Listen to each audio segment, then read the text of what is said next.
السلام علیکم ورحمۃ اللہ وبرکاتہ۔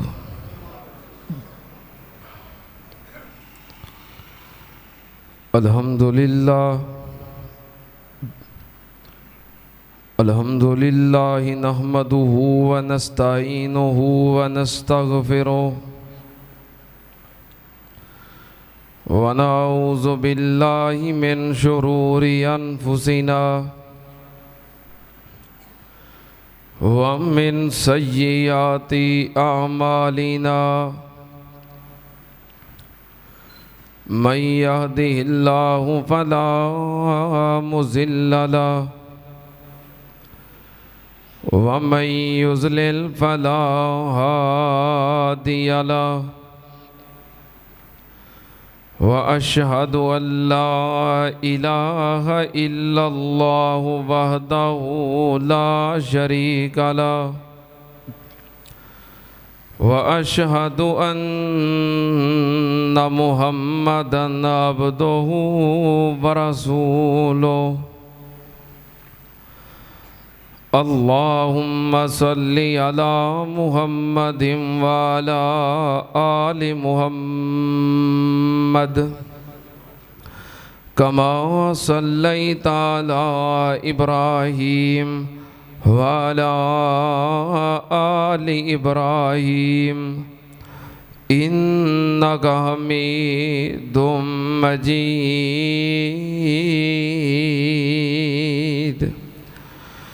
اللهم بارك على محمد وعلى آل محمد كما باركت على إبراهيم وعلى آل إبراهيم إنك حميد مجيد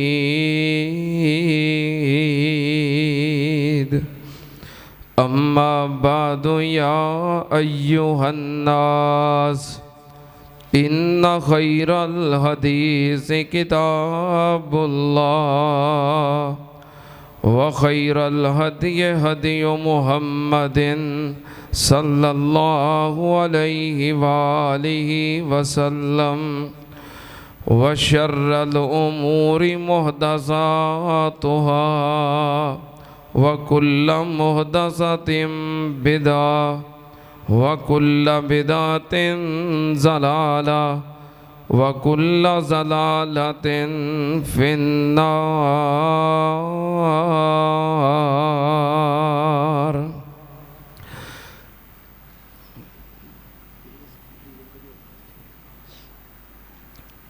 اعوذ باللہ السمیع العلیم من الشیطان الرجیم بسم اللہ الرحمن الرحیم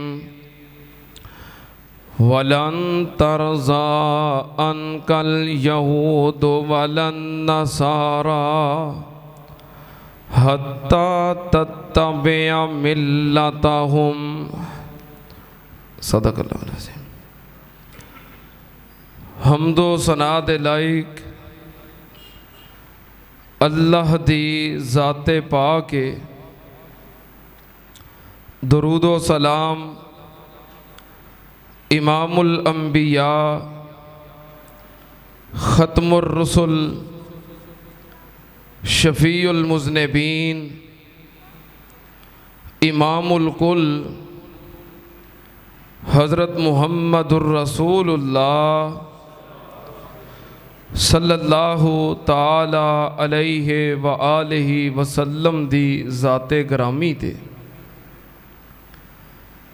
حضرات،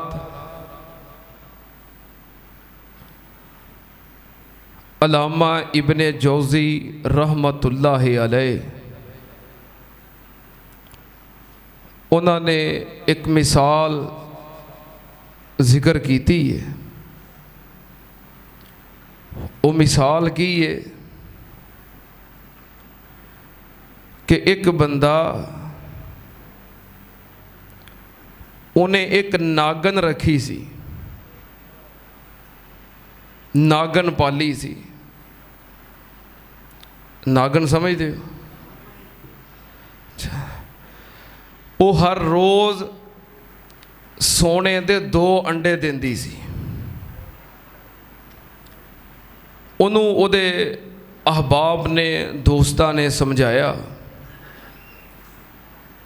ਕਿ ਨਾਗਨ ਦੇ ਨਾਲ ਪਿਆਰ ਮੁਹੱਬਤ ਜਾਂ ਉਹਨੂੰ ਘਰ ਵਿੱਚ ਰੱਖਣਾ ਇਹ ਕੋਈ ਅੱਛੀ ਬਾਤ ਨਹੀਂ। ਲੇਕਿਨ ਉਹ ਪਰਵਾਹ ਨਹੀਂ ਸੀ ਕਰਦਾ। ਕਿਉਂ? ਕਿਉਂਕਿ ਉਹ ਹਰ ਰੋਜ਼ ਸੋਨੇ ਦੇ ਅੰਡੇ ਦਿੰਦੀ ਸੀ। ਇੱਕ ਦਿਨ ਉਸ ਨਾਗਨ ਨੇ ਆਪਣੇ ਮਾਲਕ ਦੀ ਬੱਕਰੀ ਨੂੰ ਡੰਗ ਮਾਰਿਆ, ਡਸ ਲਿਆ, ਬੱਕਰੀ ਮਰ ਗਈ। ਉਹਨੇ ਜ਼ਰਾ ਵੀ ਪਰਵਾਹ ਨਾ ਕੀਤੀ ਬੱਕਰੀ ਦੇ ਮਰਨ ਦੀ। ਉਹਨੇ ਜ਼ਰਾ ਬਰਾਬਰ ਵੀ ਪਰਵਾਹ ਨਹੀਂ ਕੀਤੀ। ਕਹਿਣ ਲੱਗਾ ਕਿ ਇੱਕ ਬੱਕਰੀ ਸੀ ਨਾ, ਤੇ ਇਹ ਹਰ ਰੋਜ਼ ਸੋਨੇ ਦੇ 2 ਅੰਡੇ ਦਿੰਦੀ ਹੈ। ਉਹਨੂੰ ਫਿਰ ਉਹਦੇ ਅਹਬਾਬ ਨੇ, ਦੋਸਤਾਂ ਨੇ ਸਮਝਾਇਆ ਕਿ ਸੱਪਾਂ ਦੇ ਨਾਲ ਯਾਰੀ ਚੰਗੀ ਗੱਲ ਨਹੀਂ। ਇਹ ਦੁਸ਼ਮਣ ਨੇ ਤੇ ਦੁਸ਼ਮਣ ਕੋਲੋਂ ਬਚ ਕੇ ਹੀ ਰਹਿਣਾ ਚਾਹੀਦਾ ਹੈ। ਕੀ ਆਂਦੇ ਨੇ, ਸੱਪਾਂ ਦੇ ਪੁੱਤ ਯਾਰ ਨਹੀਂ ਹੁੰਦੇ। ਚਲੋ ਤੁਹਾਨੂੰ ਆਉਂਦਾ ਹੈ ਨਾ, ਚਲੋ ਬਸ ਮੈਂ ਤੁਹਾਨੂੰ ਹੀ ਸਮਝਾਉਣਾ ਸੀ। ਹੁਣ ਮੈਨੂੰ ਚਲੋ ਨਹੀਂ ਵੀ ਆਉਂਦਾ, ਤੁਹਾਨੂੰ ਆਉਂਦਾ ਹੈ, ਸਮਝ ਆ ਗਈ ਹੈ ਨਾ। ਬਸ ਲੋਕ ਇਹ ਸਮਝਾਣ ਵੀ ਇਹਦੇ ਨਾਲ ਤਾਲੁਕ ਰੱਖਣਾ ਇਹ ਕੋਈ ਅੱਛੀ ਗੱਲ ਨਹੀਂ, ਇਹ ਦੁਸ਼ਮਣ ਨੇ। ਉਹਨੇ ਕਹ ਲੈ, ਠੀਕ ਹੋ ਗਈ ਆਵਾਜ਼, ਬਸ ਠੀਕ। ਉਹਨੇ ਕਹ ਲੈ, ਇਹ ਕਿਹੜੀ ਗੱਲ ਹੈ? ਤੁਹਾਨੂੰ ਕੀ ਪਤਾ ਹੈ, ਮੇਰਾ ਇੰਨਾ ਫਾਇਦਾ ਹੋ ਰਿਹਾ ਹੈ, ਹਰ ਰੋਜ਼ ਸੋਨੇ ਦੇ 2 ਅੰਡੇ ਦਿੰਦੀ ਹੈ, ਤੇ ਬੱਕਰੀ ਦੀ ਕਿਹੜੀ ਗੱਲ ਹੈ? ਫਿਰ ਕੀ ਹੋਇਆ, ਬੱਕਰੀ ਮਰ ਗਈ ਹੈ। ਅੱਛਾ, ਉਹ ਕੁਛ ਦੇਰ ਗੁਜ਼ਰੀ, ਉਸ ਆਦਮੀ ਨੇ ਖੇਤੀਬਾੜੀ ਵਾਸਤੇ ਨਾ ਬੈਲ ਰੱਖਿਆ ਸੀ। ਉਹਦਾ ਇੱਕ ਦਿਨ ਫਿਰ ਜੀ ਕੀਤਾ, ਉਹਨੇ ਬੈਲ ਨੂੰ ਡਸ ਲਿਆ ਔਰ ਤੜਪ ਕੇ ਬੈਲ ਵੀ ਮਰ ਗਿਆ। ਲੋਕਾਂ ਸਮਝਾਇਆ ਵੀ ਇਹ ਦੁਸ਼ਮਣ ਹੈ ਤੇ ਇਹਦੇ ਕੋਲੋਂ ਬਚ ਕੇ ਰਹਿ। ਉਹਨੇ ਕਿਹਾ ਮੈਂ ਇਹਨੂੰ ਪਾਲਿਆ ਹੈ, ਦੁੱਧ ਪਿਲਾ ਪਿਲਾ ਕੇ ਮੈਂ ਇਹਦੀ ਪਰਵਰਿਸ਼ ਕੀਤੀ ਹੈ, ਤੇ ਮੇਰੇ ਨਾਲ ਇਹਦੀ ਮੁਹੱਬਤ ਹੈ, ਤਾਲੁਕ ਹੈ, ਪਿਆਰ ਹੈ। ਹੋਰ ਭਾਵੇਂ ਜਿਹਨੂੰ ਮਰਜ਼ੀ ਇਹ ਡੰਗ ਮਾਰੇ, ਮੈਨੂੰ ਕੁਝ ਨਹੀਂ ਆਂਦੀ। ਤੇ ਕੋਈ ਗੱਲ ਨਹੀਂ, ਬੈਲ ਇਹ ਜਾਨਵਰ ਹੀ ਸੀ ਨਾ, ਮੈਂ ਹੋਰ ਜਿੰਨੇ ਕਹੋ ਬੈਲ ਖਰੀਦ ਲੈਂਦਾ। ਹਰ ਰੋਜ਼ ਸੋਨੇ ਤੇ 2 ਅੰਡੇ ਦਿੰਦੀ ਹੈ। ਬਹਰਹਾਲ ਫਿਰ ਵਕਤ ਗੁਜ਼ਰਿਆ। ਗੁਜ਼ਰਦਿਆਂ ਇੱਕ ਦਿਨ ਉਹਨੇ ਉਸ ਆਦਮੀ ਦੇ ਗੁਲਾਮ ਨੂੰ, ਨੌਕਰ ਨੂੰ ਡਸਿਆ, ਤੇ ਗੁਲਾਮ ਵੀ ਤੜਪ ਕੇ ਮਰ ਗਿਆ। ਲੋਕਾਂ ਨੂੰ ਸਮਝਾਇਆ ਵੀ ਕੁਝ ਗੌਰ ਕਰ, ਕੁਝ ਹੋਸ਼ ਕਰ। ਉਹਨੇ ਕਿਹਾ ਮੇਰੀ ਪਾਲਤੂ ਹੈ, ਮੈਨੂੰ ਕੁਝ ਨਹੀਂ ਆਂਦੀ, ਕੋਈ ਗੱਲ ਨਹੀਂ, ਨੌਕਰ ਦੀ ਕਿਹੜੀ ਗੱਲ ਹੈ, ਨੌਕਰ ਹੋਰ ਖਰੀਦ ਲਵਾਂਗੇ, ਇਹ ਹਰ ਰੋਜ਼ ਸੋਨੇ ਦੇ 2 ਅੰਡੇ ਦਿੰਦੀ ਹੈ। ਆਖਰਕਾਰ ਫਿਰ ਜਿਹੜਾ ਦੁਸ਼ਮਣ ਹੁੰਦਾ ਉਹ ਦੁਸ਼ਮਣ ਹੀ ਹੁੰਦਾ ਹੈ। ਇੱਕ ਦਿਨ ਰਾਤ ਉਹਨੇ ਆਪਣੇ ਮਾਲਕ ਦੇ ਬੇਟੇ ਨੂੰ ਔਰ ਉਹਦੀ ਬੀਵੀ ਨੂੰ, ਦੋਵਾਂ ਨੂੰ ਡਸ ਲਿਆ। ਸੁਬਹ ਉੱਠਿਆ, 2 ਲਾਸ਼ਾਂ ਪਈਆਂ ਨੇ, ਇੱਕ ਉਹਦੀ ਬੀਵੀ ਹੈ, ਇੱਕ ਸਕਾ ਬੇਟਾ ਹੈ। ਤੜਪ ਕੇ ਰਹਿ ਗਿਆ। ਦੇਖਿਆ ਇਹ ਕੀ ਹੋਇਆ? ਗੁੱਸੇ ਦੇ ਅੰਦਰ ਆ ਕੇ ਡੰਡਾ ਪਕੜਿਆ, ਹਥਿਆਰ ਪਕੜਿਆ, ਕੋਈ ਵੀ ਚੀਜ਼ ਪਕੜੀ ਕਿ ਮੈਂ ਇਹਨੂੰ ਨਹੀਂ ਛੱਡਣਾ, ਮੈਂ ਮਾਰ ਦੇਣਾ। ਗੁੱਸੇ ਨਾਲ ਉੱਠਿਆ। ਉਹ ਉਹਦੇ ਨਾਲੋਂ ਬਹੁਤੇ ਗੁੱਸੇ 'ਚ ਬੈਠੀ ਸੀ।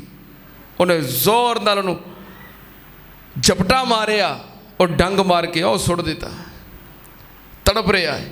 ਲੋਕ ਇਕੱਠੇ ਹੋਏ, ਮੁਹੱਲੇ ਵਾਲੇ ਆਏ, ਅਹਬਾਬ ਆਏ। ਉਹਨੇ ਕਿਹਾ ਤੈਨੂੰ ਸਮਝਾਇਆ ਸੀ ਵੀ ਇਹ ਕਿਸੇ ਦੇ ਸੱਜਣ, ਸੱਪ ਕਿਸੇ ਦੇ ਯਾਰ ਬਣਦੇ, ਤੇ ਤੂੰ ਪੈ ਗਿਆ ਸਾ ਲਾਲਚ ਨੂੰ ਵੀ ਹਰ ਰੋਜ਼ ਸੋਨੇ ਦੇ 2 ਅੰਡੇ ਦਿੰਦੀ ਹੈ।